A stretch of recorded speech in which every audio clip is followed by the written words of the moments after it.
యేసుతో ప్రతిదినం అనే ఆధ్యాత్మిక కార్యక్రమాలకు మిమ్మల్ని ప్రేమతో ఆహ్వానిస్తూ మీ అందరికీ నా హృదయపూర్వక వందనాలు తెలియజేస్తున్నాను. ప్రియ పిల్లలారా, ఉదయం లేవగానే ప్రార్థించి దేవుని యొక్క వాక్యాన్ని చదివి ఉన్నారు కదా. అలాగే ప్రతి ఉదయం దేవుడు తన యొక్క మహాకృప చొప్పున ఆయన శ్రేష్టమైన వాగ్దానాలు మనకు అనుగ్రహిస్తూ మనల్ని ఎంతగానో బలపరుస్తున్నారు కదా. దేవుని యొక్క వాగ్దానాలు ఎంతో శ్రేష్టమైనవి. ఆయన నమ్మదగిన దేవుడు గనుక ఆయన చేసే ప్రతి వాగ్దానాన్ని కూడా నెరవేర్చే దేవుడై ఉన్నాడు. ప్రియ పిల్లలారా, ఈ ఉదయకాలం కూడా దేవుడు తన యొక్క శ్రేష్టమైన వాగ్దానాన్ని మనకి ఇవ్వాలని ఆశపడుతున్నారు. చూడండి, ఈ యొక్క భయంకరమైన దినాల్లో ప్రతికూలమైన పరిస్థితుల మధ్యలో కొంతమంది జీవితాల్లో సరైన పని లేక, మరి ఉద్యోగాలను కోల్పోయిన పరిస్థితుల్లో, కుటుంబాన్ని ఎలా పోషించుకోవాలో అర్థం కాని పరిస్థితులు, బిడ్డల్ని ఎలా పోషించుకోవాలో అర్థం కాని పరిస్థితుల్లో సతమతమైపోతూ చాలామంది వేదనలో ఉంటూ నా కుటుంబ పరిస్థితి ఏంటి, నా భార్య బిడ్డల పరిస్థితి ఏంటి, వారిని ఏ రీతిగా నేను పోషించుకోగలను. అలాగే చాలామంది శరీరంలో అనారోగ్యాలు ఉండడాన్ని బట్టి ఏ పని చేయలేని పరిస్థితి, ఎటు వెళ్ళి ఎటువంటి జాబ్లో కూడా ఉండలేని పరిస్థితి. అటువంటి వారు ఎంతగానో బాధపడుతూ నా కుటుంబ పరిస్థితులు ఏంటి, మరి నా బిడ్డలు నేను ఎలా పోషించుకోగలుగుతాను, నా జీవితం ఏమైపోద్దో, నా కుటుంబ పరిస్థితులు ఏమైపోతాయో అని చాలామంది వేదనతో బాధపడుతూ కృంగిపోయిన పరిస్థితుల్లో ఉంటున్నారు కదా. మరి ఈ ఉదయకాలం దేవుడు తన యొక్క శ్రేష్టమైన వాగ్దానం ద్వారా మిమ్మల్ని అందరినీ కూడా బలపరచాలని ఆయన ఆశపడుతున్నారు. ఆయన ఏం వాగ్దానం తీసుకొచ్చారో చూద్దామా. కీర్తనల గ్రంథము 81వ అధ్యాయము 16వ వచనంని చదువుకుందాం. అతి శ్రేష్టమైన గోధుమలను అనుగ్రహించి నేను వారిని పోషించుదును, కొండ తేనెతో నిన్ను తృప్తిపరచుదును. ప్రైజ్ ద లార్డ్, హల్లెలూయా. ప్రియ దేవుని బిడ్డ, మన దేవుడు ఎంత గొప్ప దేవుడు అండి. మన దేవుడు మనల్ని పోషించే దేవుడై ఉన్నాడు. ప్రియ పిల్లలారా, ఆయన అంటున్నారు, శ్రేష్టమైన అతి శ్రేష్టమైన గోధుమలను అనుగ్రహించి నేను మిమ్ములను పోషించేదను అని వాగ్దానం ఇస్తున్నాడు. ప్రియమైన దేవుని బిడ్డ, మన దేవుడు మనల్ని పోషించే దేవుడు, మనకు కృప చూపే దేవుడు. ఆయన అనునిత్యము మనల్ని నడిపించే దేవుడు. ఆయన కొండ తేనెతో మనల్ని తృప్తిపరిచే దేవుడు.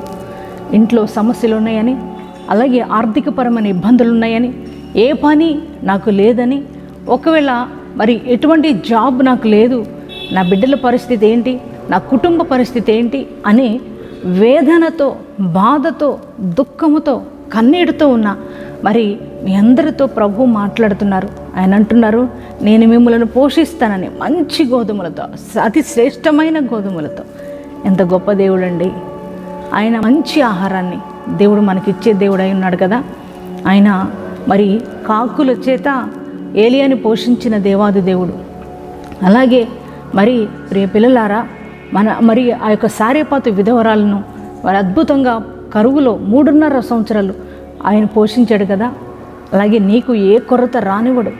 ఇశ్రాయేలు ప్రజలను ఆ యొక్క అరణ్యంలో మరి 40 సంవత్సరాలు అద్భుతంగా పోషించాడు కదా. ఆయనకు అసాధ్యమైంది ఏదీ లేదు. ఆయన నిన్ను సమృద్ధినిచ్చి మరి శ్రేష్టమైన పదార్థాలను ఇచ్చి ఆయన నిన్ను పోషిస్తానని దేవుడు వాగ్దానం ఇస్తున్నాడు.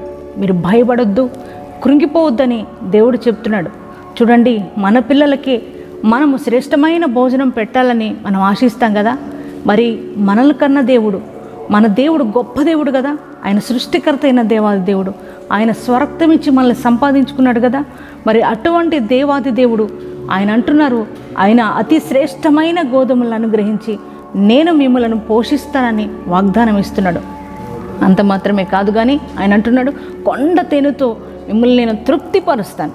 ప్రియ దేవుని బిడ్డ, నిజం, మన దేవుడు మనల్ని తృప్తిపరిచే దేవుడు. మనకే కొదవ రానియడు. ఇంట్లో మన యొక్క కుటుంబాలకు, మన బిడ్డలకు ఏ కొరత రానివ్వడు. ప్రియ పిల్లలారా, ఈ ఉదయకాలం దేవాది దేవుడు నీతో మాట్లాడుతున్నారు. వేదనతో కృంగిపోయి నా పోషణ ఏంటి, నా బిడ్డల పోషణ ఏంటి అని మరి వేదనతో ఉన్న నీతో దేవుడు ఆయన మాట్లాడుతూ వాగ్దానం ఇస్తున్నాడు. మరి ఈ వాగ్దానాన్ని నమ్ముతావా? నా దేవుడు నన్ను పోషించే దేవుడు, నేను ఇక భయపడను అని మరి వాగ్దానాన్ని హృదయంలోనికి నువ్వు స్వీకరిస్తావా? మరి నీ దేవుడు నిన్ను పోషించే గొప్ప దేవుడు గనుక మరి ఇంకెన్నడూ కూడా భయపడొద్దు. నువ్వు ధైర్యంగా ఉండు. ఈ వాగ్దానాన్ని ఎత్తిపట్టి ప్రార్థన చేసుకో. మరి అటువంటి శ్రేష్టమైన దీవెన, ఆశీర్వాదం, సమృద్ధి దేవాది దేవుడు మీ అందరికీ కూడా అనుగ్రహించునుగాక. ప్రార్థన చేసుకుందామా? మహాగణుడ, పరిశుద్ధుడ, గొప్ప దేవానికి వందనాలు, స్తోత్రాలు చెల్లిస్తున్నాం తండ్రి. నాయన, ఈ ఉదయ కాలపు వేళ నాయన అతి శ్రేష్టమైన వాగ్దానాన్ని మీరు ఇచ్చినందుకు వందనాలు, స్తోత్రాలయ్యా. అతి శ్రేష్టమైన గోధుమలనిచ్చి వారిని నేను పోషిస్తానని, కొండ తేనెతో నేను తృప్తిపరుస్తానని వాగ్దానం ఇచ్చిన గొప్ప దేవుడవయ్యా. నీకు వందనాలు, స్తోత్రాలు తండ్రి. నువ్వెంతైనా నమ్మదగిన దేవుడవయ్యా. నిన్ను నమ్మిన బిడ్డలను అనునిత్యము పోషించే దేవుడవు తండ్రి. నీకే స్తోత్రాలు చెల్లిస్తున్నామయ్యా. ఏ కొదవ, ఏ కొరత రానివ్వని గొప్ప దేవుడవయ్యా. నాయన, ఈ వాగ్దానం చూస్తున్న బిడ్డల యొక్క జీవితాల్లో సరైన పనులు లేక, సరైన ఉద్యోగాలు లేక, అయ్యా బిడ్డలను పోషించుకోవడం ఎలా అని ప్రభా అనునిత్యము బాధపడుతూ వేదనతో కృంగిపోయి అయ్యా నాయన నలిగిపోతున్న ప్రతి ఒక్కరితో ఈ ఉదయకాలం మాట్లాడవు శ్రేష్టమైన వాగ్దానాన్ని ఇచ్చావు దేవా. నీకు వందనాలు అయ్యా. నువ్వు ఇచ్చిన ఈ వాగ్దానాన్ని వారి జీవితంలో నెరవేర్చమని ప్రార్థన చేస్తున్నాం ప్రభా. అయ్యా నాయన, ఇంక ఎన్నడూ వారి కుటుంబాల్లో ఎటువంటి కొరత ఉండడానికి వీల్లేదయ్యా. సమృద్ధి అయిన అయ్యా దీవెన, ఆశీర్వాదాలు నీ బిడ్డలకి దయచేయమని ప్రార్థన చేస్తున్నాం ప్రభా. అలాగే బలహీనలు బలపరచండి, రోగులకు స్వస్థత దయచేయండి అయ్యా దేవా. అలాగే నా తండ్రి, ఒకవేళ నాయన ప్రభా కోవిడ్ చేత బాధపడుతున్న వారు ఎవరైనా ఉంటే వారిని ముట్టి తాకి స్వస్థపరచమని ప్రార్థన చేస్తున్నాం దేవా. అలాగే తండ్రి, ఈరోజు మ్యారేజ్ డేస్, బర్త్డేస్ జరిగించుకుంటున్న ప్రతి వారి జీవితంలో నూతన కార్యాలు జరిగించండి అయ్యా. నూతనమైన ఆశీర్వాదాలతో వారిని నింపమని ప్రార్థన చేస్తున్నాం ప్రభా. అలాగే ఈ దినమంతా కూడా నీ ప్రశస్తమైన సన్నిధి ప్రతి ఒక్కరికి అనుగ్రహించి నడిపించి మహిమ పొందుకునమని యేసు నామం పేరట ప్రార్థన చేస్తున్నాం తండ్రి. ఆమేన్.